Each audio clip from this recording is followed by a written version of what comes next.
recevoir en exclusivité, comme vous étiez en train de dire, le président de l'Organisation internationale du cacao. Bonjour à toutes et à tous. Bienvenue sur notre émission, l'entretien vérité, Dr Mketou et Jacques Roger. Nous recevons, comme je disais, ce lundi 15 février 2021, en exclusivité sur Afrique 2050, Monsieur Ali Touré, président de l'Organisation internationale du cacao. Président Ali Touré, nous allons débattre avec vous sur la problématique en rapport avec la cacao-culture. Nous reviendrons d'abord dans un premier temps en vous présentant et je voudrais à ce propos vous dire que M. Ali Touré est un Ivoirien, un des grands acteurs incontournables dans la matière première, donc les matières premières agricoles en Afrique. Et je voudrais signaler à nos auditrices et auditeurs que vous avez été en effet, vous l'êtes encore, représentant permanent de Côte d'Ivoire auprès des organisations de produits de grande consommation alimentaire, qu'on appelle aussi produits de base ou produits de première nécessité. Vous avez occupé aussi plusieurs fonctions en rapport avec cette matière première, mais je voudrais préciser surtout à nos auditrices et auditeurs que vous êtes président donc du Conseil de l'Organisation internationale du cacao. Alors, s'agissant de votre parcours universitaire, je voudrais signaler à nos auditrices et auditeurs que vous êtes titulaire d'un diplôme de l'Université de Greenwich à Londres en sciences pharmaceutiques. Alors, vous êtes marié et père de plusieurs enfants. Alors, Monsieur le Président Ali Touré, est-ce que cette présentation vous convient? Bonjour. Bonjour, je voudrais d'abord remercier votre radio de me donner l'opportunité de parler un peu de la cacao-culture mondiale et d'entrée de jeu, présenter mes voeux les meilleurs à toute l'équipe de votre radio et vous dire que c'est toujours un plaisir d'échanger avec cette radio sur des sujets d'importance. La description que vous venez de faire de moi me convient plus ou moins, même s'il y a quelques petits trucs à rectifier, mais ça n'a pas d'impact sur l'essentiel. Donc, je suis plus ou moins satisfait de cette présentation. Bien, je vous remercie, Président Touré. Alors, première question que j'aimerais poser, Monsieur le Président. Parmi tous les postes que vous avez occupés en tant que représentant de nombreuses organisations de production africaines, donc des produits d'exportation, est-ce que celui du président de l'Organisation internationale du cacao vous semble le plus prestigieux? Et je voudrais ajouter, car vous avez en charge, si vous voulez, donc tous les pays producteurs à l'échelle du monde de cette matière pérenne. Parlant de cacao, je voudrais, avec votre permission, avoir fait un clin d'œil à mon aîné, paix à son âme, l'ambassadeur Guy Alain Gauze, de cette matière pérenne. Qui a occupé ce poste précédemment et qui est décédé. Et je voudrais, au nom de l'ICCO, ici sur votre antenne, présenter nos condoléances les plus attristées à la famille biologique de l'ambassadeur Guy Alain Gauze et à tous ses proches. Comme vous le dites, pour revenir à votre question, vous savez que mon pays, la Côte d'Ivoire, est le premier producteur mondial de cacao et nous représentons 40% de l'offre mondiale. Au niveau de la représentation permanente à Londres, nous avons dans notre portfolio le café, le cacao, le palmier à huile, l'anacarde, les céréales, le sucre, le caoutchouc.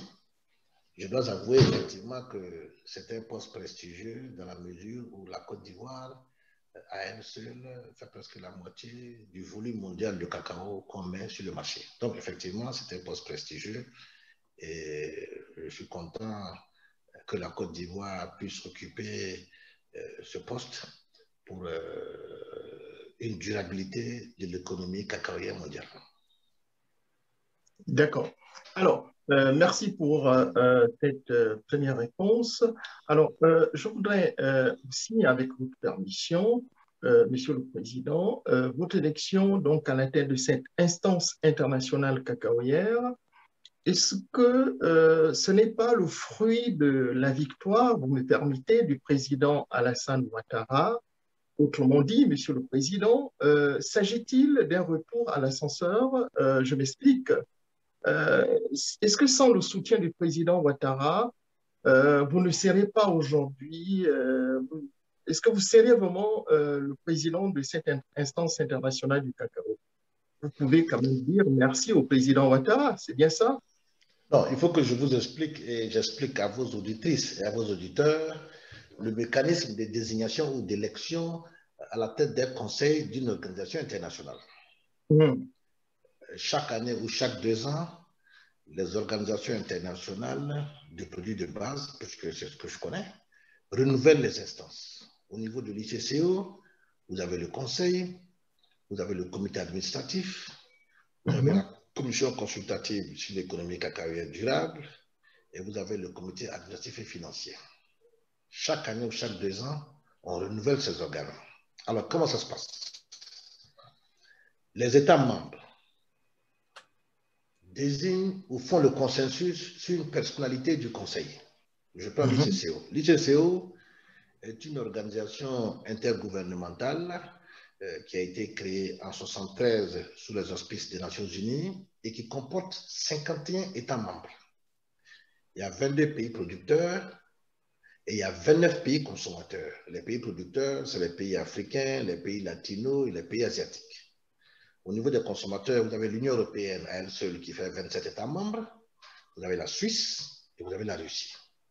Alors, au niveau des consommateurs comme au niveau des producteurs, on choisit au niveau du conseil quelqu'un dont on pense à la compétence ou est actif dans les travaux de l'ICCE et puis on se met d'accord sur lui. On dit, bon, celui-là, M. Roger, nous pensons qu'il peut être le prochain président du conseil parce qu'on le voit, il est très dynamique, il sait comment aborder les problèmes, il a un sens de la diplomatie, etc., etc. Ensuite, ceux qui proposent celui qui doit présider le conseil fait le tour maintenant des autres pays pour voir s'il y a consensus sur le candidat. Et c'est quand il y a consensus sur le candidat, les deux collèges, parce qu'il y a deux collèges, il y a le collège des producteurs et le collège des consommateurs. Lorsque les deux collèges font l'unanimité sur la personnalité à même d'occuper le poste, en ce moment, on va en conseil et le président du conseil est désigné. Voilà comment on désigne le président du conseil de l'ICC. D'accord. Bien. Donc, c'est tout un mécanisme Tout qui à en fait. fait. De négociation, de consultation entre les États membres qui font que ça débouche sur un consensus. Mais vous avez quand même donc l'intervention des chefs d'État, des pays producteurs dans Non, cette pas à élection. ce niveau. Je vous dis, l'intervention des chefs d'État arrive au niveau du directeur exécutif. D'accord. Moi, en tant que président du conseil, je suis le PCA, c'est-à-dire la présidence est tournante. L'année D'accord. prochaine, il y aura un autre président du conseil. Donc, ça n'arrive pas au niveau des chefs d'État, c'est au niveau du conseil. Quand il s'agit d'élire ou de désigner le directeur exécutif qui conduit les opérations quotidiennes de l'organisation, en ce moment, les chefs d'État ou de gouvernement peuvent intervenir. D'accord. Alors, nous allons maintenant parler. Je ne peux pas finir. Vous Je vous en prie. voulez féliciter le président Ouattara, mais dans l'interview, je vous donnerai une occasion où vous allez féliciter le président Ouattara. Ne vous pressez pas. Vous savez pourquoi je vous pose cette question? Parce que nous Non? savons que le président Ouattara, il a une force au niveau des instances internationales. Donc, Bon, alors, maintenant que vous parlez du président Ouattara, permettez-moi de lui rendre hommage. L'ICCO a signé un accord de siège avec la Côte d'Ivoire en 2002.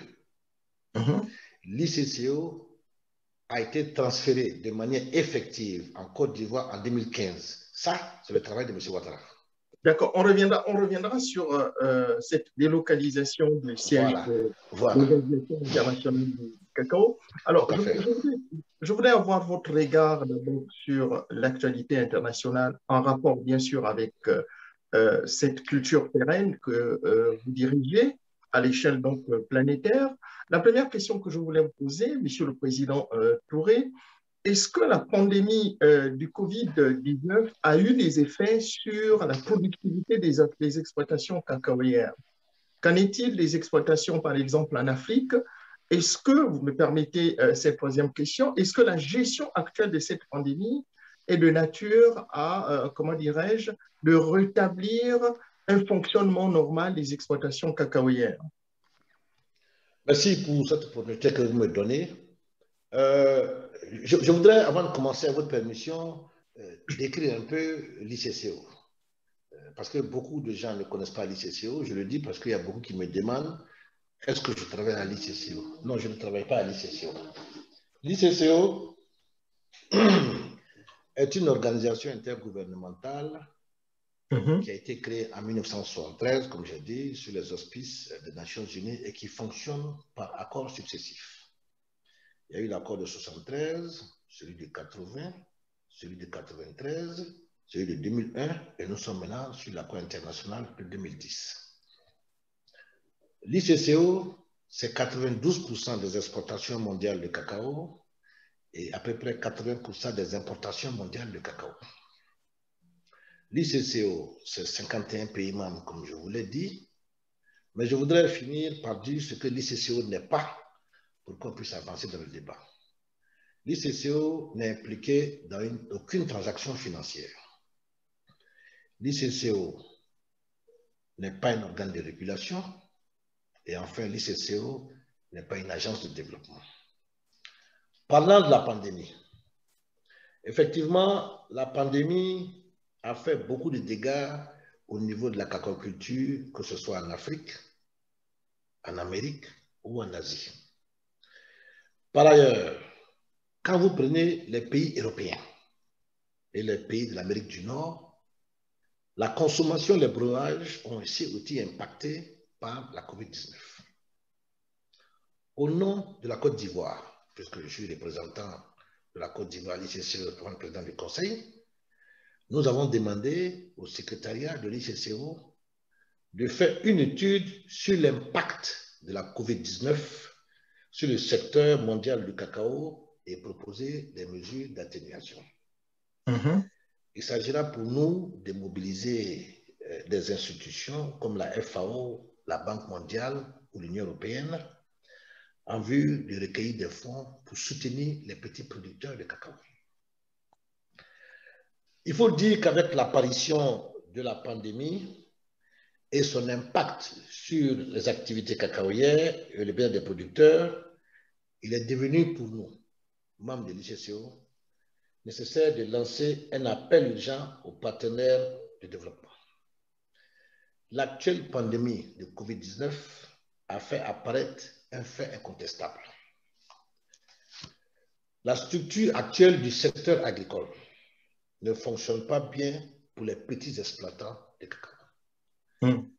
Faire face à l'impact de la COVID-19 nécessite donc pour nous une approche multidimensionnelle, capable de fournir des solutions qui permettent aux pays producteurs non seulement de surmonter les impacts actuels, mais de tracer aussi la voie d'un développement durable dans lequel des emplois seront créés, la sécurité alimentaire et nutritionnelle de la population sera assurée et les gouvernements seront en mesure d'atteindre ces objectifs de développement durable.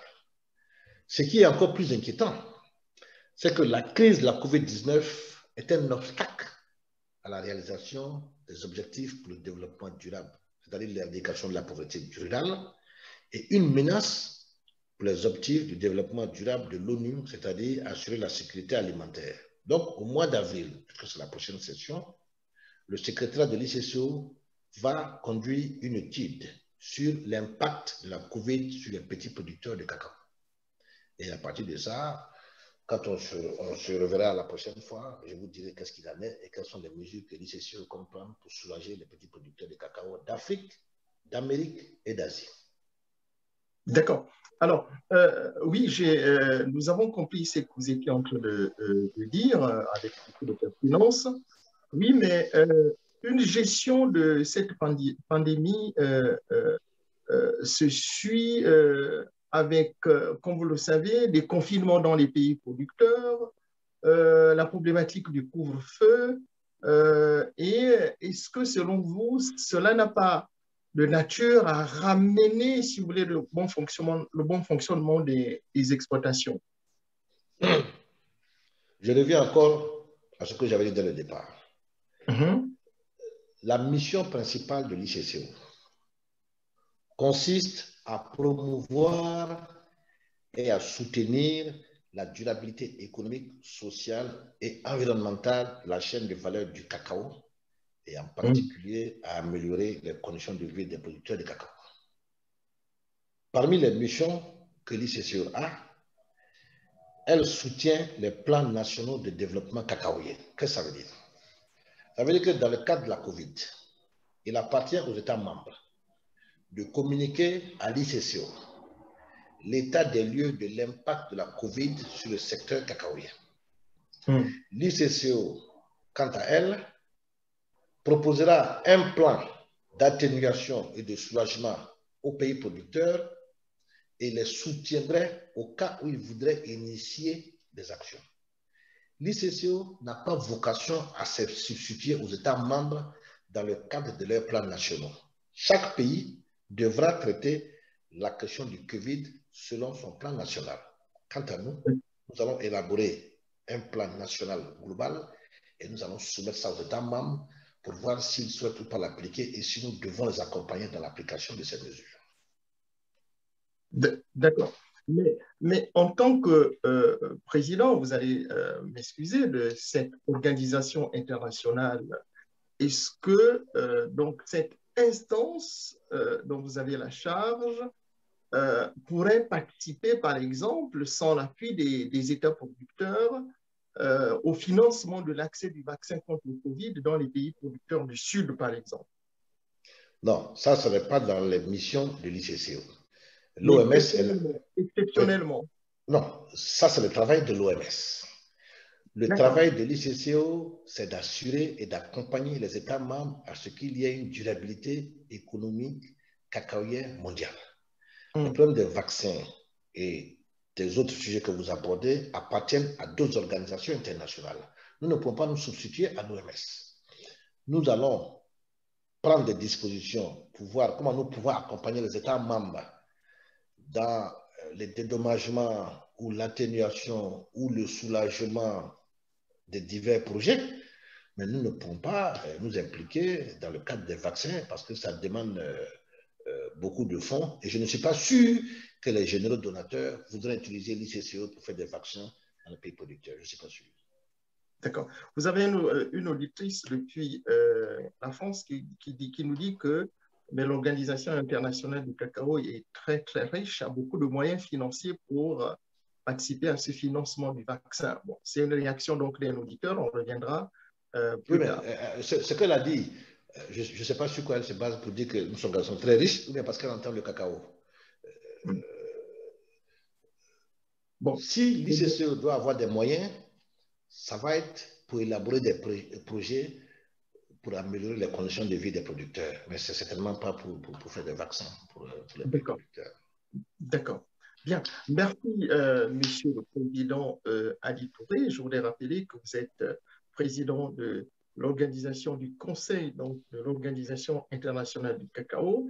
Alors, nous allons passer à la dernière question, disons, la dernière partie de cette émission. Nous allons parler donc de cette matière première dont vous avez la charge, donc la cacao-culture. Chères auditrices et auditeurs, dans cette troisième partie donc de notre émission Entretien vérité du Dr Jean-Émile Pétou et Jacques Roger, nous allons interroger M. Touré sur le devenir de la cacao-culture dans le contexte actuel de la mondialisation et de libéralisation des marchés.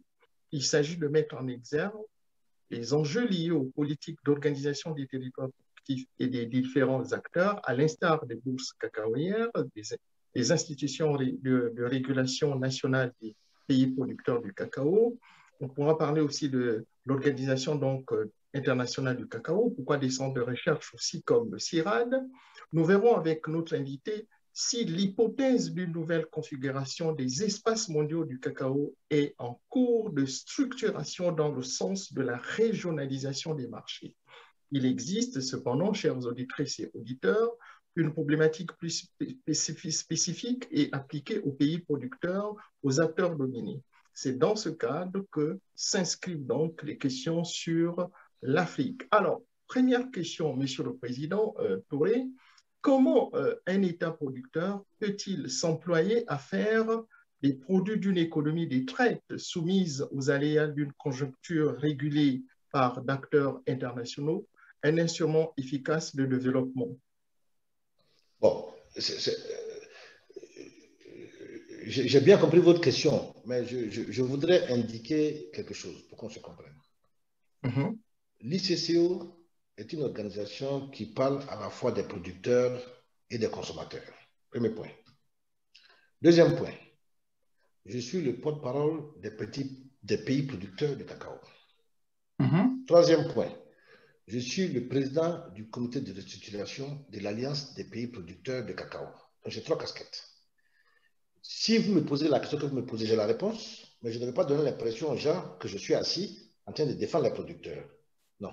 Je suis assis ici en train de parler d'une organisation qui parle des producteurs et des consommateurs. Donc, avec votre permission, moi, je souhaiterais que vous m'invitiez une prochaine fois avec la casquette de porte-parole des producteurs. Je vais vous dire ce que je pense que les producteurs devraient faire. Mais si aujourd'hui, vous concentrez votre interview sur les producteurs, je risque de me faire taper les doigts au conseil. Pourtant, je ne suis pas là pour les producteurs, je suis là pour la communauté cacaoyenne mondiale. D'accord. Alors, mais dans la perspective des regroupements des territoires productifs, Monsieur le Président Touré, au centre des politiques institutionnelles d'équilibre du marché, est-elle susceptible, comment dirais-je, d'infléchir les mécanismes de régulation des cours du marché de la filière cacao, elle-même tributaire du, vous me permettez l'expression, du dictat des pays consommateurs? La question que vous posez est pertinente, mais elle relève de la souveraineté nationale. D'accord. Elle relève de souveraineté nationale, c'est-à-dire qu'il y a 3 zones de production. En Afrique, à elle seule, qui fait entre 70 et 75%. Ensuite, la deuxième zone de production, c'est l'Asie avec la Malaisie et l'Indonésie. Et ensuite, il y a les pays latinos, l'Équateur, le Costa Rica, le Brésil, etc. La question que vous posez relève de la stratégie des États souverains. L'ICCO n'a pas vocation à élaborer ce sujet qui relève de la souveraineté des États. D'accord. Mais quelle est la place du cacao africain par rapport à celui des autres pays producteurs, à l'instar de l'Indonésie? La place, c'est-à-dire le rang? Oui, ça peut être au niveau de la qualité, le rang, etc. Bon. En Afrique, il y a 6 pays qui font entre 70 et 75% de la production mondiale. Il y a la Côte d'Ivoire, il y a le Ghana, il y a le Nigeria, il y a le Cameroun, il y a le Togo et il y a le Gabon. Le premier pays producteur mondial de cacao, c'est la Côte d'Ivoire. Ensuite, c'est le Ghana. Le troisième pays se trouve en Asie, c'est l'Indonésie. En Côte d'Ivoire et dans les autres pays africains, en général, on fait du cacao normal. Dans les pays latinos, comme l'Équateur, le Costa Rica, la République dominicaine, on fait du cacao fin, qui est un autre type de cacao qui est beaucoup plus prisé et qui est beaucoup plus cher sur les marchés internationaux. Donc, la zone de production mondiale du cacao, c'est en Afrique, entre 70 et 75% de l'offre mondiale. D'accord. Est-ce que l'Afrique centrale, justement, au niveau de la production et de la qualité, s'en sort mieux que l'Afrique de l'Ouest? Répétez la question, est-ce que l'Afrique... En fait, je voudrais savoir si, est-ce que l'Afrique centrale, au niveau de la production et de la qualité du cacao, s'en sort-elle mieux que l'Afrique de l'Ouest? Moi, je représente la Côte d'Ivoire au Salon du chocolat chaque année. Depuis 2011. Les pays qui sont primés pour la qualité de leur cacao à Paris, au Salon du chocolat, à la porte de Versailles, c'est la Côte d'Ivoire, le Ghana, le Cameroun et les pays de l'Amérique latine. Je ne connais pas un pays de l'Amérique centrale qui a été primé à Paris, en tout cas où moi je vais, c'est-à-dire des manifestations relatives au cacao d'excellence. Voilà le nom des pays que je vais vous Mais donner. Donc, l'Afrique centrale.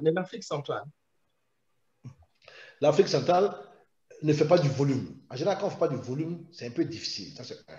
Et puis, de Mais au niveau de deux, la qualité, non? moi, je ne connais pas la qualité de l'Afrique centrale. La plupart du chocolat que je goûte, c'est soit du chocolat du Ghana, de la Côte d'Ivoire, du Cameroun et surtout des pays latinos. Oui, Je n'ai pas, monsieur eu Touré, l'habitude de... Oui. avant de commencer, est-ce que vous pouvez clarifier pour nos auditeurs, vous avez parlé tout à l'heure d'un cacao fin et de cacao naturel. Alors, qu'est-ce que vous voulez dire réellement? Qu'est-ce qui fait la différence? La bonne fermentation, le très bon séchage vous donne directement la différence entre un cacao fin et un cacao naturel. C'est une question de technique. C'est-à-dire? C'est-à-dire, c'est des cacaos, la technique que tu fais te donne le genre de cacao que tu veux. Si tu prends des fèves de cacao, que tu les sèches très bien et que je ne sais pas comment on dit ça, le séchage et la bonne fermentation, tu auras forcément du cacao fin. D'accord. C'est un type de cacao en général qui est fait dans les pays latinos. Alors, excellent, monsieur Touré, vous avez parlé de certains pays producteurs du cacao de l'Afrique centrale. Justement, on constate une chute vertigineuse de la production cacaoyère d'Afrique, notamment dans la communauté des États de l'Afrique centrale. Par exemple, au Gabon, je vais vous donner un exemple. Ce pays avait selon mes recherches, et d'Afrique 2050, entre 1200 et 1500 tonnes il y a 20 ans, contre 200, je dis bien 200 tonnes de nos jours. Quelles seraient les causes de cette baisse? Il n'y a que le gouvernement et les structures techniques d'abord qui peuvent vous le dire.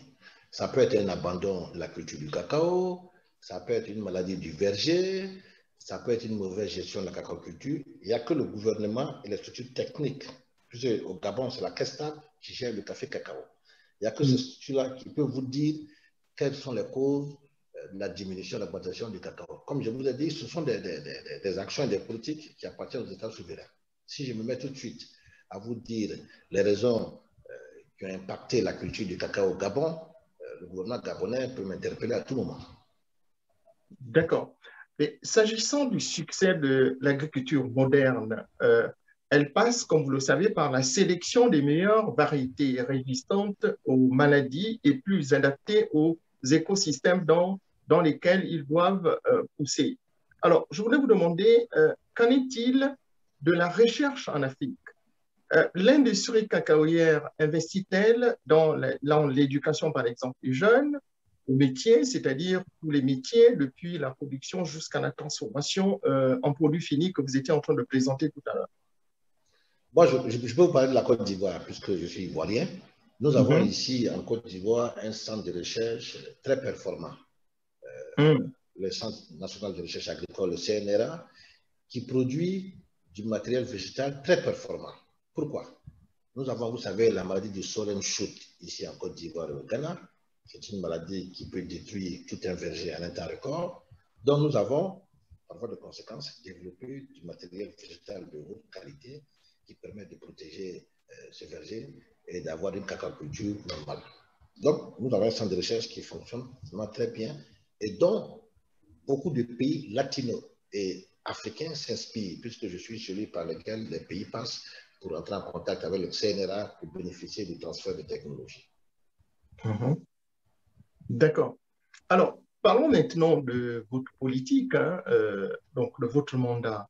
Alors, à propos de votre politique, vous la placez sur, je cite, l'amélioration des revenus des producteurs de cacao à l'échelle donc du monde. Par rapport à cette ambition, Monsieur le Président Touré, est-ce que le planteur ghanéen, le planteur indonésien, le planteur camerounais, le planteur nigérien, le planteur comorien, le planteur gabonais que vous étiez en train d'évoquer, on peut même parler du planteur des îles Fidji ou bien des habitants des îles Fidji, vivent font-ils mieux par rapport à la vente de leurs produits au niveau national? Ça, vous me demandez de faire une étude comparative. Je ne peux pas la faire. Il n'y a que les structures techniques dans les pays d'origine qui peuvent la faire. Par contre, ce que moi je peux vous dire, puisque c'est moi qui ai parlé du revenu décent, en septembre 2019, le conseil de l'ICCO a validé un plan d'action stratégique 2019-2024, plan dans lequel le revenu du paysan occupe une place de choix.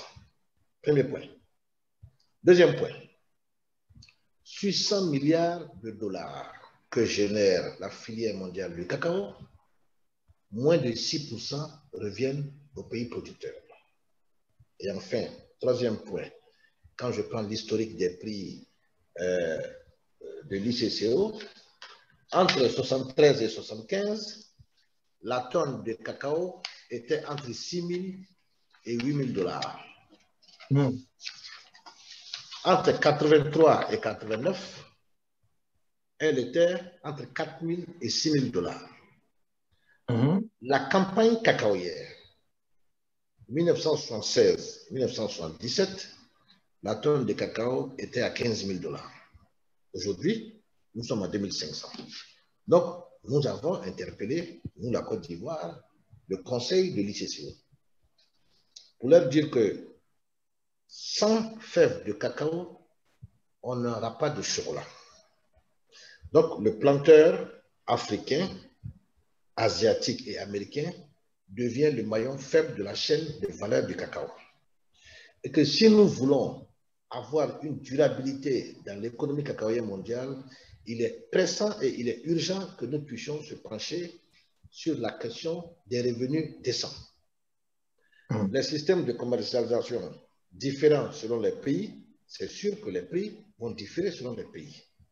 Mais nous avons souhaité, et nous l'avons dit au Conseil, qu'il est important que nous puissions être regardants sur les prix aux producteurs. Je peux vous dire, monsieur, le 27 janvier dernier, c'est-à-dire le mois passé, pour la première fois, nous avons eu une session spéciale sur le revenu décent. Il y a 3 initiatives actuellement qui sont en cours. La première initiative, c'est le dialogue permanent entre l'Union européenne, la Côte d'Ivoire et le Ghana.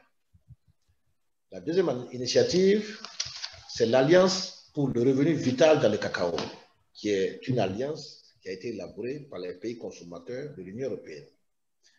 Et la troisième initiative, c'est une durabilité pour le cacao africain. Donc, toutes ces initiatives, pour nous, concourent à des débats. Vous savez, il y a 20 ou 30 ans de cela, le système de commercialisation du cacao se basait sur les quotas et sur les contingentements. Ça veut dire quoi? Ça veut dire que les pays producteurs et les pays consommateurs se mettaient d'accord sur une quantité de cacao à mettre sur le marché en fonction de la demande. Depuis la révision des différents accords passés, il n'y a plus de système de quotas. Donc le marché est un marché libre, avec comme fondamentaux l'offre et la demande. Et comme on s'est rendu compte que les fluctuations des prix sur le marché avaient un impact sur les revenus des petits producteurs de cacao, on s'est dit, si on parle de revenus décents, il faut qu'on parle du prix. Et si on parle du prix, il faut qu'on parle du prix sur le marché international. Donc voilà, sur ce mandat que je compte faire évoluer les choses. Je peux vous dire que ça se passe très bien, puisque au niveau de l'ICCO, que ce soit les consommateurs, les producteurs, le secteur privé, les multinationales, les ONG, tout le monde est d'accord qu'il faut qu'on soit regardant sur le revenu des producteurs si on veut avoir une durabilité de la cacao-culture. Voilà ce que je peux vous dire sur ce sujet. Alors, il y a un auditeur qui insiste sur cet aspect. Bon, je vous avais déjà posé cette question, mais lui, il voudrait savoir comment allez-vous faire concrètement pour améliorer le revenu des petits producteurs, par exemple, de l'Afrique au niveau des revenus, bien sûr, même si vous gérez toute l'échelle, hein, donc l'échelle planétaire. Oui, l'accord historique entre la Côte d'Ivoire et le Ghana sur le différentiel de revenus décent, à savoir accorder 400 $ la tonne de cacao, est un bon pas vers cette direction. C'est un accord historique qu'il faut saluer. Mm. Nous, à l'ICCE, on n'élabore pas dessus parce que à la session du mois d'avril, les autorités ivoiriennes ghanéennes ont été invitées à faire une présentation sur cet accord historique. On pourra en parler peut-être après le mois d'avril. Mais le plus important, c'était que les acteurs de la chaîne de valeur comprennent la nécessité de se pencher sur le revenu du producteur. Tout est question de négociation. Personne n'a la possibilité d'influencer le marché. Mais si nous nous asseyons avec les acteurs de la chaîne de valeur, nous pouvons trouver un compromis dynamique sur la question du revenu des producteurs. Donc, ce sont des négociations. L'ICCO est une plateforme de discussion. Tous les acteurs que vous connaissez, les multinationales, les chocolatiers, les ONG, les plus grands consommateurs et les producteurs, se trouvent au sein de l'ICCO. Donc, nous pensons que l'ICCO est la plateforme idéale pour discuter de ces questions et d'avancer au niveau du revenu des producteurs. Et nous sommes confiants. Bien, merci, Monsieur Ali Touré. Je voudrais rappeler aux auditrices et auditeurs d'Afrique 2050 que nous recevons en exclusivité son Excellence Ali Touré, président du Conseil de l'Organisation internationale du cacao. Il est en direct depuis Abidjan. Alors, Monsieur le Président, sur la fixation du prix du cacao, vous êtes prononcé que, je cite, l'Organisation internationale du cacao n'a pas vocation à s'occuper de cette fixation de prix. Fin de citation. Alors, est-ce que ce n'est pas une sorte de faiblesse? Ne trouvez pas que c'est dommageable après, comment dirais-je, la destruction des structures étatiques comme les caisses de stabilisation et de péréquation ou de régulation qui servaient de, vous me permettez l'expression, de matelas pour protéger le petit producteur sur les variations des prix du cacao au niveau international? Non, c'est pas dramatique parce que les organisations internationales fonctionnent par accord. L'ICCO n'a pas vocation à participer à la fixation des prix. Les pays producteurs que vous connaissez, ils ne participent pas à la fixation des prix à l'international, c'est-à-dire à la bourse de Londres ou à la bourse de New York. Ce que nous demandons, nous, l'ICCO, c'est la transparence du marché. Et ça, c'est un combat aussi que nous faisons. Nous sommes convaincus que si le marché est plus transparent qu'il l'est, ça pourrait améliorer le revenu des producteurs. Mais l'ICCO ne peut pas se substituer aux organisations internationales qui sont impliquées dans la fixation des prix. Nous sommes une instance de dialogue, de discussion et de coopération. Et nous accompagnons les États membres dans leur plan de développement, dans leur politique de consommation. Par exemple, nous disons, par exemple, aux pays producteurs de cacao, si vous ne voulez pas toujours être tributaire des prix, transformez votre produit et consommez votre produit. Si les pays producteurs de cacao transformaient plus et consommaient plus, peut-être qu'ils ne seraient pas toujours victimes des prix à l'international. Donc, dans l'accord de 2010, il est bien spécifié que nous suggérons et nous accompagnons les États membres qui voudraient transformer, qui voudraient consommer ce qu'ils mangent. En consommant, on vend moins de faibles sur le marché, donc on est moins tributaire des fluctuations. Et en transformant, on ajoute une plus-value et on crée des emplois. Justement, la consommation du chocolat que vous êtes en train d'évoquer, comme vous le savez, ne rentre pas dans les habitudes alimentaires des pays producteurs, par exemple du Sud, donc du Sud de façon générale, et de l'Afrique de manière particulière. Alors, j'aimerais vous demander, qu'est-ce que vous, en tant que président du Conseil de l'Organisation internationale du cacao, comptez-vous faire pour renverser cette tendance? Non, c'est-à-dire que nous, on ne peut rien faire. Nous, on ne peut que suggérer aux États membres, comme on l'a dit lors des différents conseils, messieurs les membres producteurs de cacao, transformez votre cacao, consommez votre cacao. On ne peut que suggérer. Et on peut établir ou élaborer des projets relatifs à la consommation, à la transformation et accompagner les États membres, pas plus. Transformer le cacao ou le consommer relève de la décision des États. Il y a des gens pour qui le cacao est un élément stratégique. Et il y en a pour qui c'est juste une culture de rente. Donc, chaque État devra décider qu'est-ce qu'il fait de son cacao. Est-ce qu'il a envie de faire un produit de luxe? Est-ce qu'il a envie de le commercialiser? Est-ce qu'il pense que c'est plus rentable de vendre les fèves que de transformer? Est-ce qu'il souhaite faire la première transformation? Chaque État est libre de choisir la politique commerciale qu'il veut concernant le cacao. Nous accompagnons les États dès qu'ils auront fait le choix de la façon dont ils voudront commercialiser leurs fèves de cacao. S'ils veulent transformer, nous les encourageons.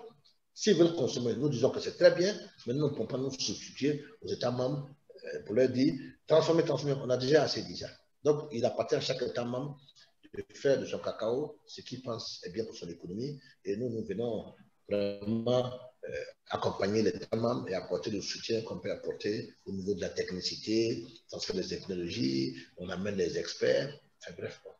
On peut organiser même des manifestations pour relatives à la consommation, enfin bref.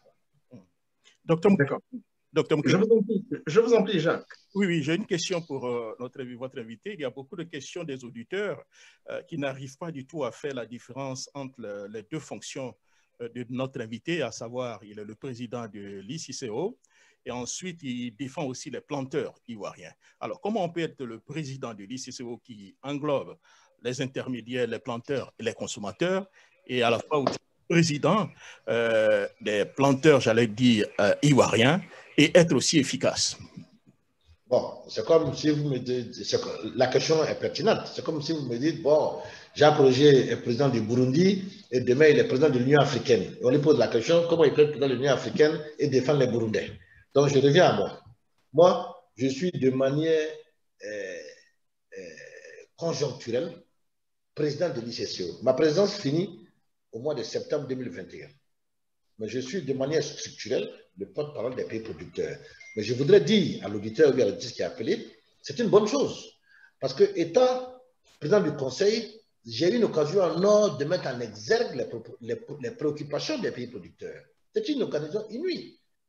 Qu'un producteur soit à la tête de l'ICCO, c'est une occasion non seulement de parler pour les producteurs et pour les consommateurs, mais c'est une plateforme en or où on peut parler. Peut-être que vous ne verrez jamais un consommateur à la tête de l'ICCO parler des prix, puisqu'ils ne sont pas producteurs de cacao. Oui, mais Excellence, ça devient, vous devez en même temps l'avocat, et en plus, vous défendez aussi ceux qui achètent, si vous voulez, le café cacao. Comment vous pouvez être aussi effectif? En fait, monsieur Jacques Roger, je ne défends pas les acheteurs de cacao, les vendeurs de cacao.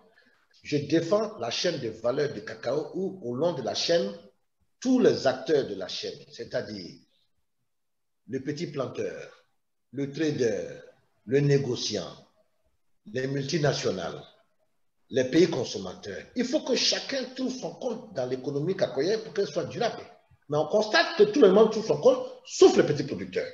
Oui, mais pour une question d'efficacité et excellence, oui. C'est intéressant.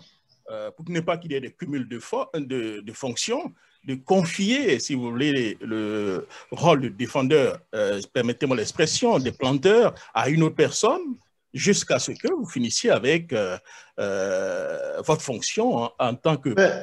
Monsieur Jacques Roger, vous êtes à Washington.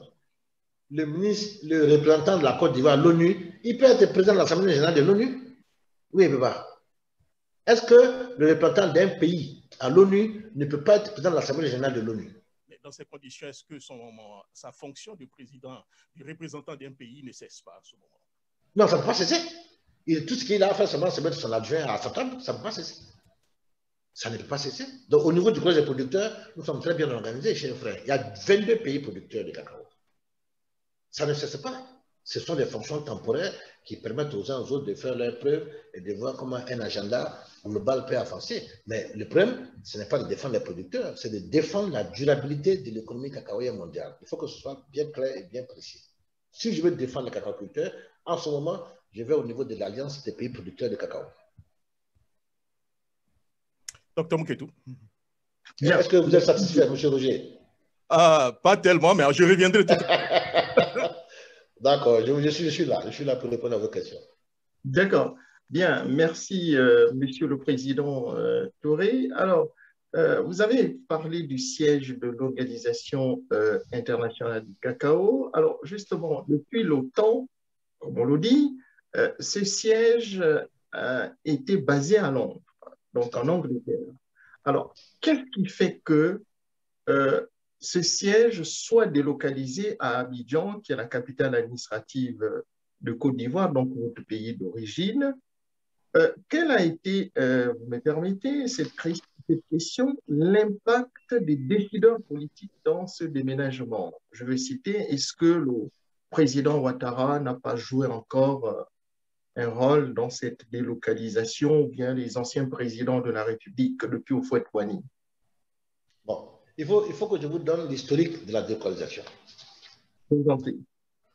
En 2002, la Côte d'Ivoire signe un accord de siège pour le transfert du siège de Londres à Abidjan.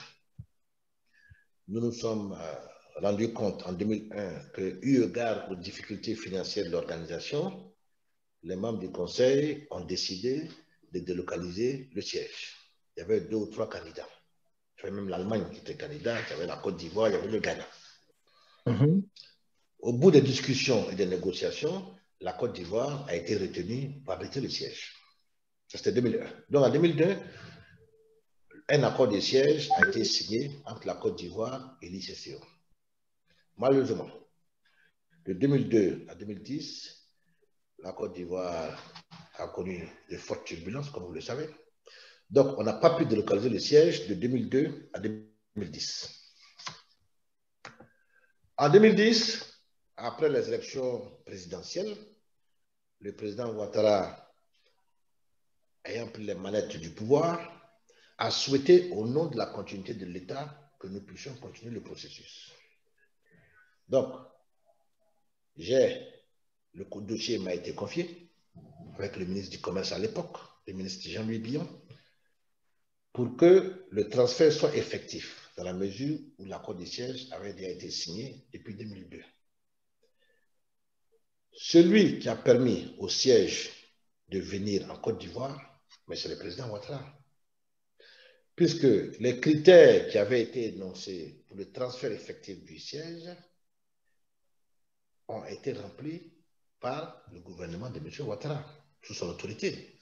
Toutes les instructions que nous avons prises pour faire la tournée des pays membres du Conseil en vue du transfert de cette institution ont été données par M. Ouattara. Donc moi, je peux dire, en tant qu'acteur principal de ce transfert, que c'est grâce au président de Ouattara, grâce à son leadership, grâce à sa persuasion, grâce aux arguments qui ont été avancés et grâce surtout à l'amélioration de l'indice de sécurité en Côte d'Ivoire que nous avons pu obtenir le transfert du siège à Abidjan en 2015.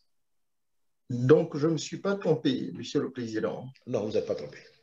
Je ne me suis pas trompé, alors très bien. Alors, restons un peu sur votre pays d'origine, donc la Côte d'Ivoire.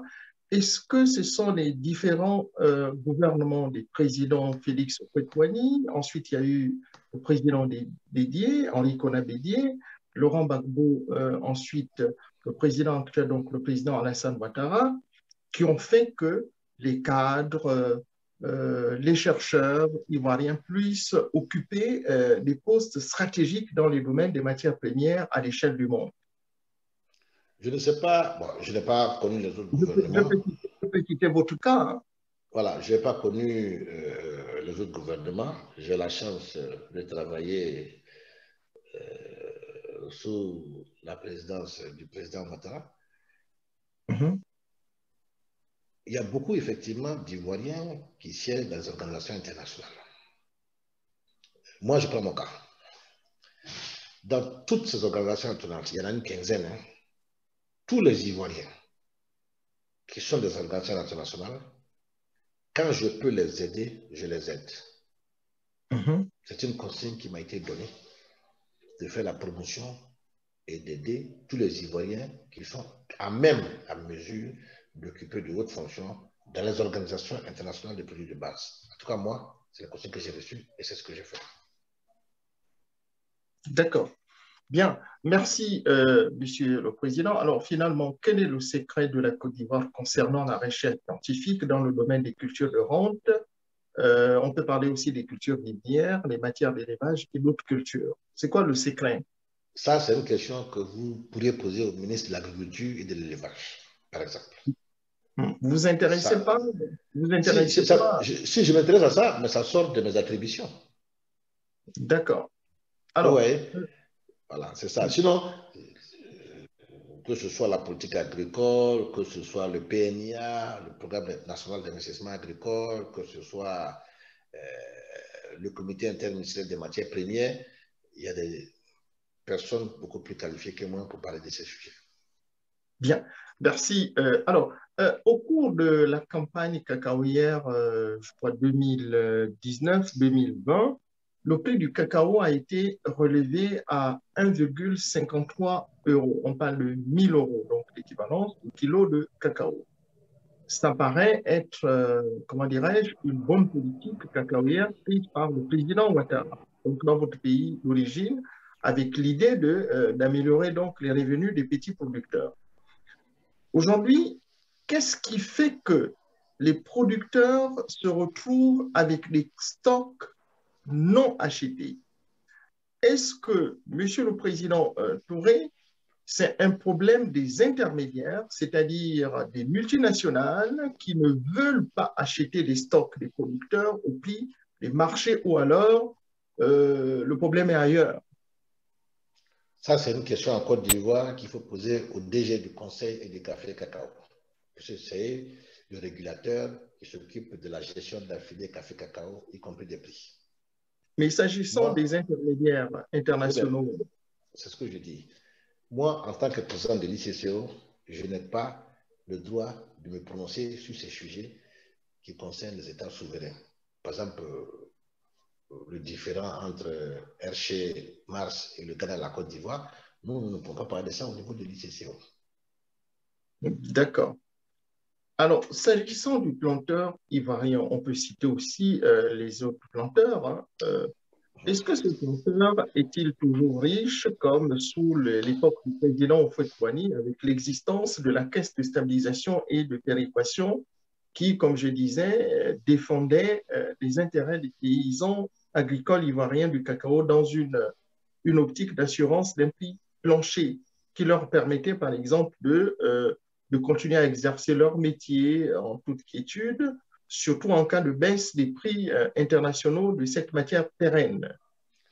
La problématique que vous venez de soulever, c'est ce qui a fait l'objet de l'accord historique entre le Ghana et la Côte d'Ivoire, c'est-à-dire le prix plancher améliore le revenu des producteurs.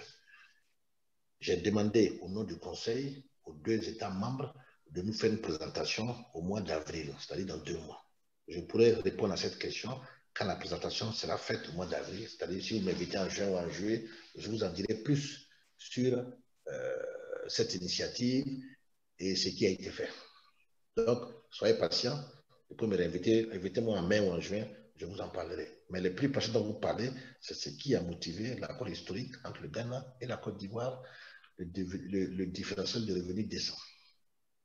D'accord. Vous avez parlé de la Côte d'Ivoire qui est le premier producteur du cacao.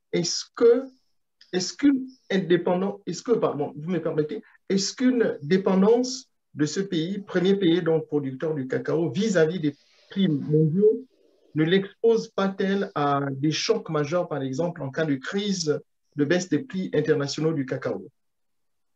Des mécanismes ont été mis en place pour pallier à votre inquiétude et à votre préoccupation, mais je ne peux vous en parler qu'après la session du Conseil d'avril. Pourquoi vous ne pouvez pas le faire maintenant?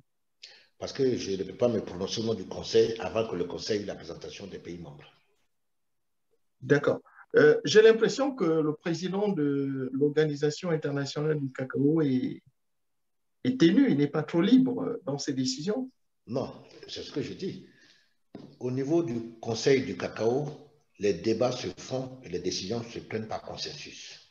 Mais le président du Conseil de l'ICCO ne peut pas venir parler d'un sujet qui n'a pas encore été à l'ordre du jour du Conseil. Je donne un exemple.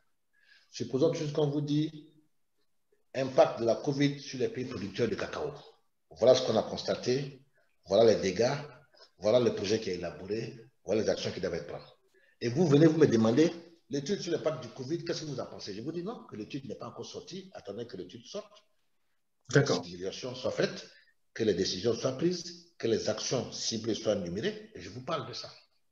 Mais je ne peux pas venir à une radio parler d'un sujet qui n'a pas été élaboré au Conseil. D'accord. Je vais essayer de reformuler. Mais je vais vous mettre à l'aise. Le président de l'ICCO est très libre. C'est pour ça que j'ai accepté de venir sur cette radio. Mais il est libre tant que les informations ont été partagées par le Conseil. Il y a même des informations au niveau du Conseil que j'ai qui n'ont pas fait l'objet de discussion, dont je ne peux pas parler sur votre chaîne, puisqu'ils n'ont pas fait l'objet de discussion. D'accord. Je vais essayer de reformuler ma question autrement. Est-ce qu'une forte dépendance de la Côte d'Ivoire sur le cacao ne serait-il pas dangereux, Monsieur le Président, au sens de lui générer une espèce de syndrome hollandais? Cette question que vous venez de poser là, c'est une très bonne question, mais il faut la poser au ministre de l'Agriculture et de l'Élevage. Ce sont ses prérogatives, ça. Ce ne sont pas les miennes. Alors, la vision de l'économie cacaoyère et du café est élaborée par le président de la République. Elle est mise en œuvre par le ministère de l'Agriculture et la structure technique qui la met en œuvre à travers l'agriculture, c'est le Conseil Café-Cacao. D'accord. Dès l'instant qu'on comprend ça, on ne fait plus de mélange de genres.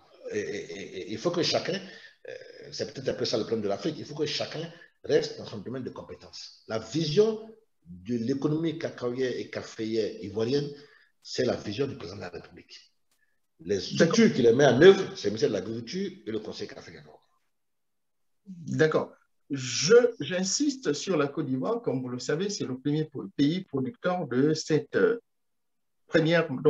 matière de commercialisation. Alors, pourquoi, Monsieur le Président, la Côte d'Ivoire, vous me permettez encore de revenir sur la Côte d'Ivoire, pourquoi la Côte d'Ivoire n'opterait-elle pas plus pour, par exemple, une stratégie de développement auto-centré ou de marché intérieur avec son cacao au sens de plus industrialiser, par exemple, sa filière que de continuer à massivement exporter à l'état brut? Bon, là, au moins, je peux élaborer un peu pour vous rassurer. Le gouvernement ivoirien, conformément à la vision du président de la République, a élaboré un vaste plan de transformation et de consommation du cacao en Côte d'Ivoire. J'en avais pour preuve, il n'y a pas longtemps, nous avons lancé des travaux pour la construction de 2 usines de transformation de cacao en Côte d'Ivoire. Une à Abidjan et une à San Pedro. Les stratégies relatives au cacao et au café, je répète, sont élaborées à un niveau ministériel avec comme bras séculaire le Conseil Café-Cacao. Moi, je vous encourage à inviter le ministre de l'Agriculture de Côte d'Ivoire ou le DG du Conseil Café-Cacao qui répondra à toutes vos questions. Mais si, en tant que, je vous répète, si vous voulez que je m'adresse à vous en tant que porte-parole des producteurs, invitez-moi en tant que porte-parole des producteurs. Mais si vous m'invitez en tant que président de l'ICCO, je ne peux que vous parler que de l'ICCO. Parallèlisme des formes. D'accord. Essayons un peu de parler du foncier. Je ne sais pas si votre... Le foncier ne rentre même pas dans mes attributions. Ça, c'est dans l'attribution du ministère de l'Agriculture. C'est lui qui fait le foncier. Oui, mais je voudrais en parler en lien avec les cultures cacaoyères. Est-ce que ce foncier ne crée-t-il pas de conflits majeurs, c'est-à-dire de répartition des terres, par exemple, entre les autochtones, les étrangers venus, par exemple, du Burkina Faso et de la Guinée-Conakry? Vous savez que le foncier est un thème tellement sensible que l'ICCO ne va jamais élaborer ou faire des débats sur le foncier d'un État souverain. Ce n'est même pas à l'ordre du jour dans l'agenda de l'ICCO, le foncier. Ça, c'est des politiques nationales. Mais est-ce que vous, par exemple, permettez-moi de vous couper la parole, est-ce que vous, par exemple, vous pouvez faire des propositions sous forme de stratégie pour régler ces problèmes du foncier en lien avec la... L'ICCO? Oui, oui. Je ne sais pas, mais ça ne s'est jamais fait. Parce que n'importe quel État, quand vous parlez de foncier... Ça peut être une stratégie que vous pouvez utiliser pour régler ces problèmes. C'est ce que je dis, monsieur. Quand vous parlez du foncier, comme c'est un sujet sensible, N'importe quel État peut vous dire « mind your business ». D'accord. N'importe quel État souverain peut vous dire « les affaires du foncier, les affaires d'ethnie, ça c'est notre affaire, ça c'est pas votre affaire ». Mais depuis que moi je suis à l'ICCO, ça me fait 17 ans de présence, je n'ai jamais vu un membre de l'ICCO parler du foncier d'un État souverain. D'accord, très bien. Alors, parlons maintenant, revenons un peu sur la production du cacao qui se fait au sud, comme vous le savez, alors que les fortunes, vous me permettez l'expression, se bâtissent au nord. Alors, Monsieur le Président, est-ce que votre organisation voit ces disparités? Est-ce qu'il y a des mesures en faveur, par exemple, de la transformation du cacao dans les pays producteurs? Ce que l'ICCO voit, c'est que le producteur doit pouvoir vendre ses fèves à un prix juste, à un prix équitable. À l'heure où je parle, nous pensons que le producteur n'est pas rémunéré à un prix juste, à un prix équitable. D'où toutes ces négociations dont je vous avais parlé avec l'Union européenne, avec Alico, avec le cacao africain, avec les multinationales, avec les ONG. La disparité entre les pays consommateurs et les pays producteurs n'est pas le problème. Le problème, c'est comment le petit producteur arrive à vivre dignement de sa culture de cacao. Comment on améliore les revenus des pays producteurs? Comment on scolarise ces pays producteurs? Comment on les nourrit? Comment, au sortir de cette aquaculture, il peut se dire, le travail que je fais, ça vaut la peine, pour ne pas qu'il abandonne l'aquaculture pour aller faire l'EVA ou le café ou le soja ou le riz.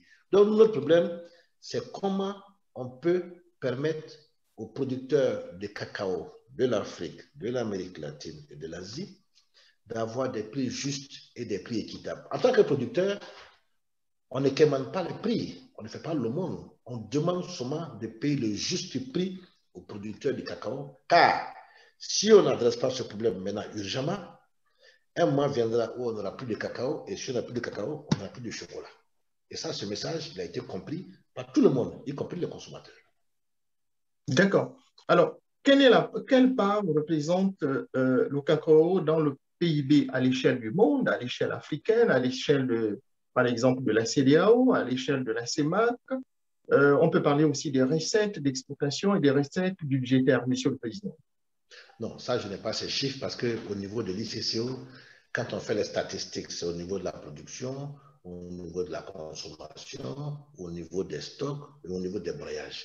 Mais ces genres de chiffres et de données, vous pouvez les avoir avec les organisations régionales et sous-régionales africaines. Mais à l'ICCO, n'ont pas ce genre de chiffres. Je peux vous donner des chiffres sur la production, la consommation, les broyages, les stocks, mais pas sur le PIB des États membres, ou bien non. Ça, c'est des informations qui sont publiques, mais en tout cas, nous n'entrons pas dans ces informations. D'accord. Et quel rang occupent les pays africains producteurs du cacao sur les marchés internationaux? Oh, je pense qu'après la Côte d'Ivoire, le Ghana et l'Indonésie, vient le Nigeria, le Cameroun. Les plus grands producteurs sont en Afrique. Les deux plus grands producteurs qui sont de l'autre côté, en dehors de l'Afrique, je pense qu'on voit la Malaisie, on voit l'Indonésie, mais en général, les plus grands producteurs sont en Afrique ici. Est-ce que ces pays sont capables, par exemple, d'influencer, bon, vous l'avez déjà évoqué, hein, je reviens sur influencer, par exemple, le prix marché par la baisse des volumes de production en vue des hausses, par exemple, de prix et des recettes d'exportation et budgétaires, favorables, par exemple, à un pays comme la Côte d'Ivoire, un pays comme le Ghana, un pays comme le Nigeria, par exemple? C'est ce que je vous dis. Ce que vous venez de dire là, ce sont des bonnes pratiques et ce sont des bonnes mesures. Mais quel moyen vous avez pour demander à un pays de ne pas avoir sa production ou de la diminuer? Vous n'avez pas. Un pays souverain est libre de faire le tonnage qu'il veut. Puis je vous ai dit au début qu'il n'y a plus de quotas. Le marché est libre. Nous sommes dans les fondamentaux de l'offre et de la demande. Un pays qui veut faire autant de tonnes, il le fait, puisqu'on ne peut pas l'empêcher de faire autant de tonnes. Seulement, si les fèves inondent trop le marché, ça casse les prix. Mais on ne peut pas demander à un État membre d'arrêter ou de stopper ou de diminuer. C'est difficile. C'est ça la difficulté de l'affaire. C'est pour ça que je voulais dire au départ que ce sont des politiques de souveraineté nationale. Excellent. D'accord. Allez du côté de Jacques Roger avant de vous demander votre mot de la fin. Oui, Excellence, merci beaucoup. Alors, j'ai des questions donc des auditeurs. Tout à l'heure, vous aviez dit que l'ICCO ne se mêlait pas des problèmes de foncier et rural pays, hein, c'est d'accord. Mais quel est le regard que l'ICCO porte par rapport à l'utilisation des enfants, comme on appelle en guillemets, des enfants esclaves, dans la production, la consommation et la distribution du cacao? Et pourquoi la Côte d'Ivoire est sanctionnée? La Côte d'Ivoire est sanctionnée? Ça, c'est vous qui me l'apprenez. La Côte d'Ivoire avait, pas sanctionné, mais tout à l'heure, les sanctions planaient voilà, sur la Côte d'Ivoire. Voilà. Moi, je peux vous dire, vous êtes aux États-Unis. Pardonnez-moi de préciser, Jacques Roger fait bien pardonnez-moi de vous couper la parole. Jacques Roger, merci. Nous avons par exemple un journal français, Ouest France, qui dit ceci: des ex-enfants esclaves en Côte d'Ivoire accusent les chocolatiers. Bon, moi, je n'ai pas cette information, mais je voudrais répondre sur Jacques Roger. Jacques Roger, il est aux États-Unis, là-bas à Washington. Moi, je peux lui dire que, contrairement à ce qu'il a dit, moi, j'ai eu beaucoup de coups de fil et de contacts du privé américain, par exemple la World Cocoa Foundation, qui sont très contents des actions que la première dame mène dans le domaine spécifique qu'il a mentionné. Ensuite, au niveau de la déforestation, parce qu'il y a deux sujets importants qui intéressent les consommateurs, le travail des enfants et la déforestation. Vous pouvez fouiller dans vos archives les contacts que la Côte d'Ivoire a avec l'Union européenne et les pays de l'Amérique du Nord montrent que les parties prenantes, les consommateurs, sont très satisfaits des efforts et des actions qui ont été menées par la Côte d'Ivoire dans le cadre de ces deux problématiques. Donc, je n'ai jamais entendu que la Côte d'Ivoire avait été pénalisée ou avait été... Oui, mais des sanctions planaient, Excellence, des sanctions planaient sur la Côte d'Ivoire, d'où la première dame, elle a séjourné aux États-Unis à plus de 2 reprises pour essayer d'expliquer la position de la Côte d'Ivoire. Mais ce sujet des enfants esclaves-là, les enfants d'exploitation, ça ne concerne pas que la Côte d'Ivoire, hein, c'est un phénomène global, comme je vous l'ai dit. Mais au niveau de l'ICCO, plus c'est de l'ICCO on parle, ce sujet n'est jamais venu dans l'ordre du jour des travaux de l'ICCO. En général, ce sont des questions qui se gèrent de façon bilatérale entre les États membres.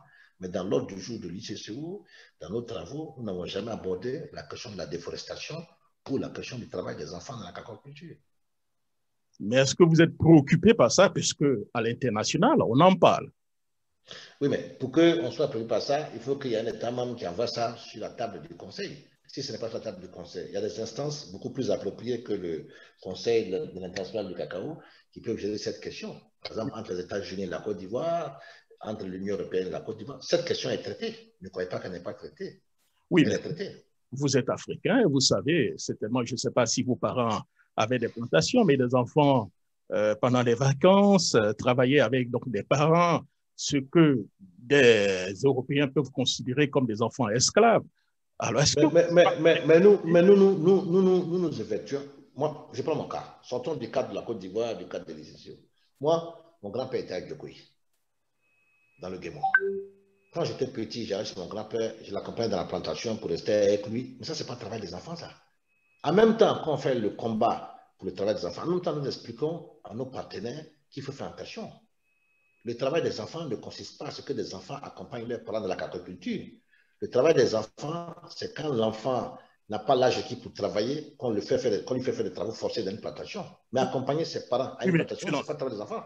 On avait l'impression qu'il y avait une industrie qui était en train de s'installer en Côte d'Ivoire où des enfants venaient des pays voisins tels que la Guinée, le Burkina Faso et le Mali, qui allaient directement dans des plantations. Donc ça devenait maintenant un trafic, Excellence. Et là, à l'international, on en parle.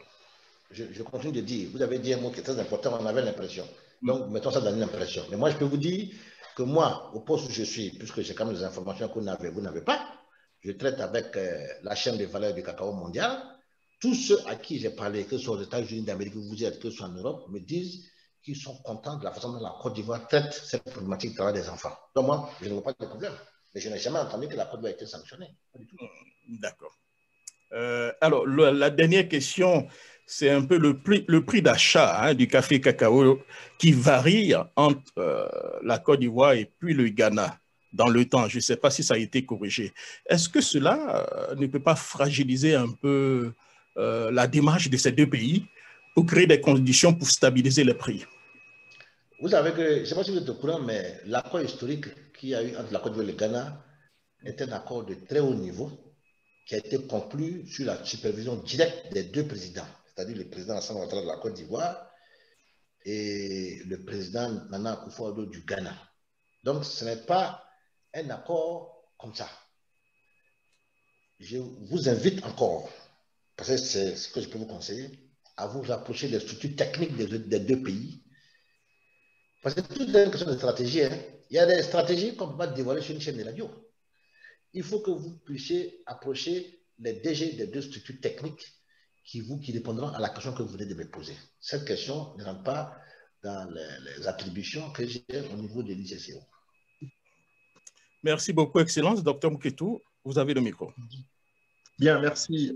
Jacques, Monsieur le Président, je voudrais rebondir sur cette actualité des ex-enfants esclaves en Afrique. Vous avez bien dit qu'il n'y a pas seulement la Côte d'Ivoire. Donc, ces enfants qui accusent donc des multinationales à l'instar de Mars, Nestlé ou encore Mondelex.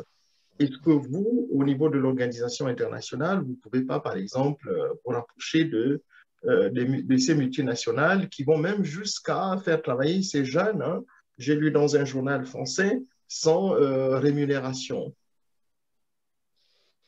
Je ne sais pas quoi vous dire parce que c'est des sujets qui ne sont jamais venus sur la table. Vous êtes aux États-Unis, prenez le protocole Akin et Engel, que vous connaissez très bien, qui adresse le problème des enfants de la cacaculture.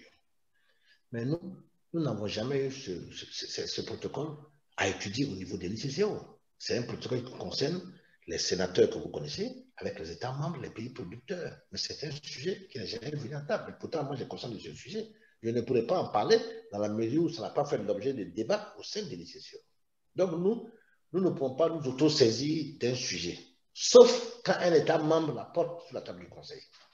Et les sujets que vous évoquez, je suis d'accord avec vous que ce sont des sujets sérieux, ce sont des sujets qui méritent toute l'attention qu'on doit accorder à ces sujets, mais malheureusement, ils ne sont pas encore sur la table du Conseil. Si je me mets à me prononcer sur ces sujets, le Conseil peut me demander, mais de quel droit tu parles de ce sujet qui n'est pas venu au Conseil? Mais vous, est-ce que vous ne pouvez pas mettre voilà, vous pouvez pas amener ça à la table du Conseil, vous personnellement, en tant que... Bon, maintenant, là, vous posez une autre question. Vous posez une autre question. Comme moi, ce n'est pas moi qui accuse. Celui qui accuse, c'est à lui d'amener sur la table du Conseil. Moi, je passe mon temps à expliquer que ce que nous faisons en Côte d'Ivoire, ce n'est pas ce qu'on appelle le travail des enfants. Parce que moi-même, plus petit, j'allais la personne de mon grand-père à Gyokwe, mais ce n'était pas le travail des enfants dans l'agriculture. Donc, il faut qu'on se mette d'accord sur ça. Maintenant, si il y a des gens, vous avez parlé d'un journal français, s'il y a des multinationales, je vous signale qu'aux États-Unis, vous êtes. Il y a des sénateurs qui accusent des multinationales, pas la Côte d'Ivoire, ni le Ghana. Donc, vous qui êtes aux États-Unis là, pourquoi vous n'allez pas interroger les sénateurs qui font ces accusations? Les multinationales sont chez vous, pourquoi vous ne les interrogez pas? Il faut interroger les multinationales, vous êtes aux États-Unis. Moi, je suis à Abidjan. Et chez moi, ici, il n'y a pas de multinationales que vous avez évoquées. Donc, comme vous-même, vous savez que c'est les multinationales qu'on pointe du doigt, mais posez-leur la question. D'accord. Est-ce que le président de l'Organisation internationale du cacao, donc vous n'avez pas peur de ces multinationales, Mars, Nestlé, Cargill, Barry, Olam, etc. Ce sont mes amis, on se parle tous les jours. D'accord, vos amis, mais qui ont une influence considérable. Mais il y a beaucoup d'amis qui ont des influences considérables, hein. Ça dépend quel ami tu as. Nous tous, on a des amis qui ont des influences considérables. D'accord. Bien. Je parle le cas de Jacques Roger, qui est de radio. Il a le 4e pouvoir. Il a une influence aux États-Unis. D'accord. Mais vous pouvez être comme un chef d'État qui dirige un pays, mais qui est sous influence de puissance économique, par exemple. Non, moi, je n'ai aucune contrainte, monsieur. Je n'ai aucune contrainte, je n'ai aucune pression. Je travaille pour l'État de Côte d'Ivoire. L'État de Côte d'Ivoire me paye et je fais le travail qu'on me demande de faire. Je m'arrange à mériter la confiance du président de la République. Et je fais mon travail en toute liberté. Je n'ai vraiment aucune crainte, aucune pression. Personne ne me menace. Je fais ce que j'ai à faire. C'est vrai que je suis président du conseil de l'ICCO, mais avant tout, je suis d'abord représentant de la Côte d'Ivoire. Donc, je me bats pour protéger les intérêts de la Côte d'Ivoire dans ces organisations internationales. Donc, c'est ça mon travail d'abord, défendre la Côte d'Ivoire. D'accord. Monsieur le Président, avant de vous demander votre mot de la fin, je voudrais vous poser une toute dernière question. Quel bilan objectif pouvez-vous faire de l'Organisation internationale du cacao dont vous êtes le président? Est-ce qu'on peut parler d'une structure respectable ou bien, comme dirait le général de Gaulle, hein, de l'ONU MHA? Non. Moi je peux vous dire que on a eu des moments intéressants ces dernières années. Je le dis pourquoi.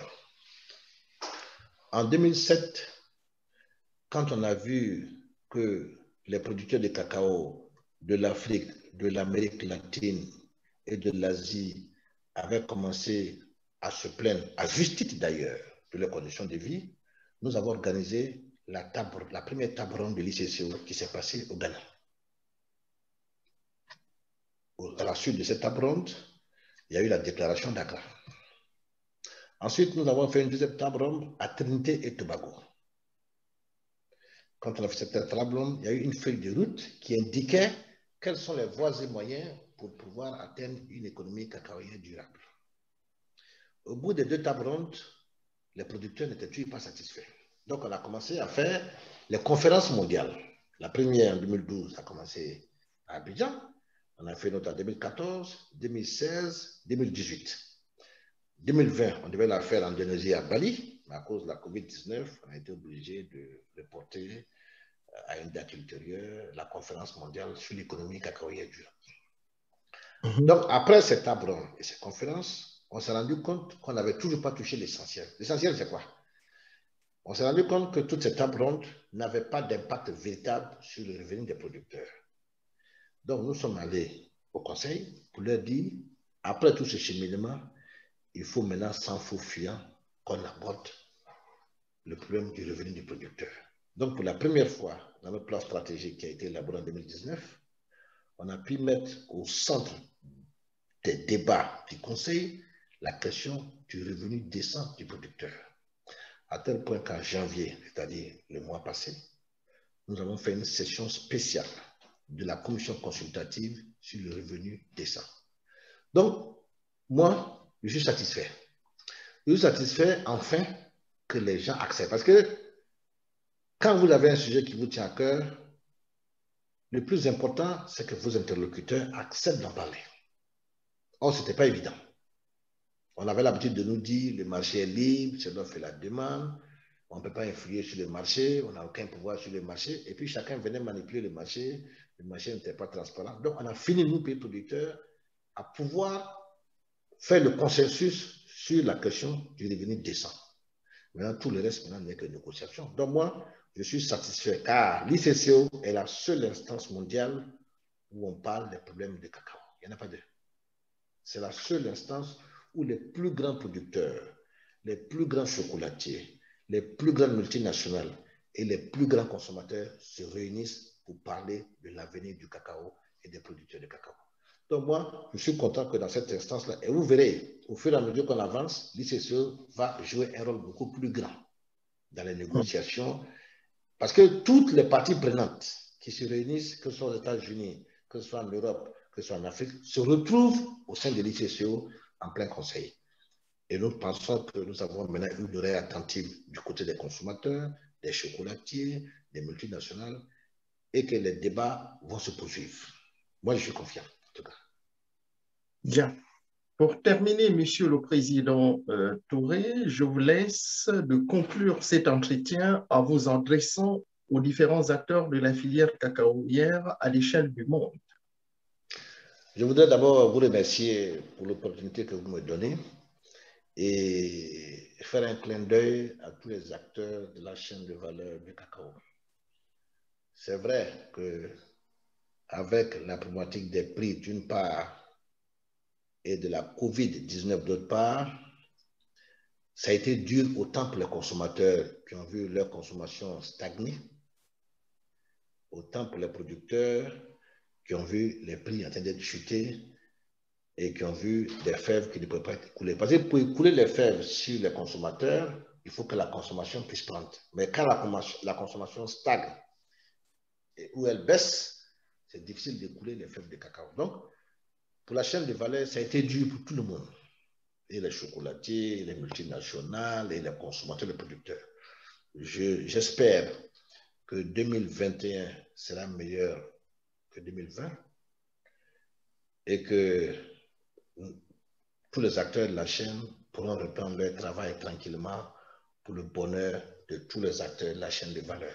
C'est vrai que je suis un pays producteur, mais je pense que la durabilité de l'économie cacaïère ne peut se constater que lorsque tous les parties prenantes à la cacaoculture trouveront leur marque et s'en sortiront heureux en fonction des gains des uns et des autres.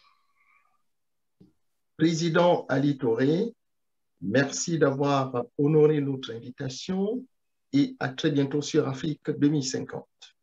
C'est moi qui vous remercie et j'espère que je viendrai là-bas bientôt vous voir.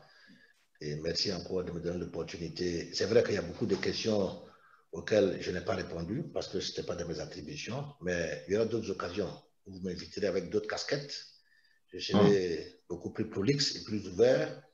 Et ça concernera des sujets, tous les sujets que vous voudrez aborder. Mais aujourd'hui, je voudrais présenter mes excuses et à vous et à vos auditeurs pour dire que j'ai été invité dans un cadre bien précis, l'ICCO, et j'ai souhaité rester dans le cadre de l'ICCO pour ne pas faire un mélange de genres. Merci beaucoup. Merci. À bientôt. Okay.